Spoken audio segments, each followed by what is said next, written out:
Over to you Nancy.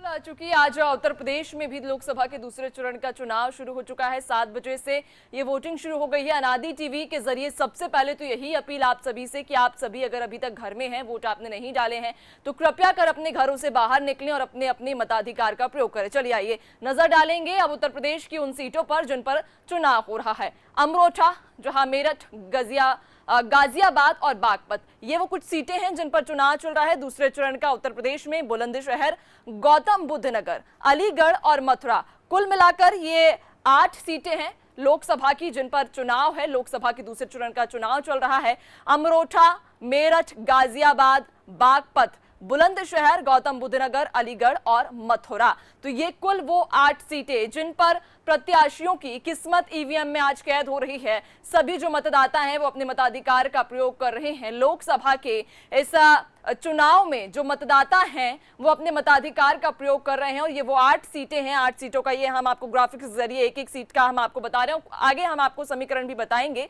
कि आखिर इन सीटों पर क्या समीकरण है। तो 2024 में अगर हम यहाँ पर मतदाताओं की बात करें लोकसभा 2024 में, तो महिला मतदाता 7.15 करोड़ हैं। कुल मतदाता यहाँ 15.2 करोड़ हैं।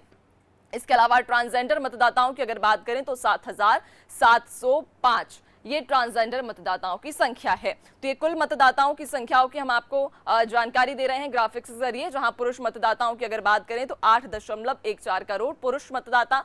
इसके अलावा महिला मतदाताओं की अगर हम बात करें तो महिला मतदाताओं की जो संख्या है वो 7.15 करोड़ है। यानी कि महिला मतदाता यहाँ पर पुरुष के संख्या बल थोड़ी सी हमें कम नजर आ रही है। ट्रांसजेंडर की अगर बात करें तो 7,705 संख्या है ट्रांसजेंडर मतदाताओं की।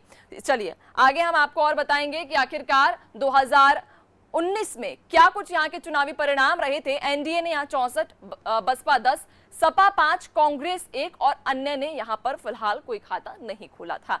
तो ये 2019 के वो नतीजे हैं जहां आपको बता दें कि 80 में से 64 एनडीए ने जीती थी, 10 पर बसपा का कब्जा था, 5 पर सपा का कब्जा था और कांग्रेस महज 1 पर जीत पाई थी, अन्य 0 पर रही थी। तो ये वो आंकड़े हैं 2019 के। खैर 2024 के चुनाव चल रहे हैं, अभी भी कुछ चरण बाकी हैं, उसमें के बाद स्थिति साफ होगी। 4 जून को नतीजे जब आएंगे तब पता चलेगा कि इस बार जनता ने क्या अपना मत रखा है और जनता ने किसे अपना प्रत्याशी के रूप में चुना है। बिल्कुल।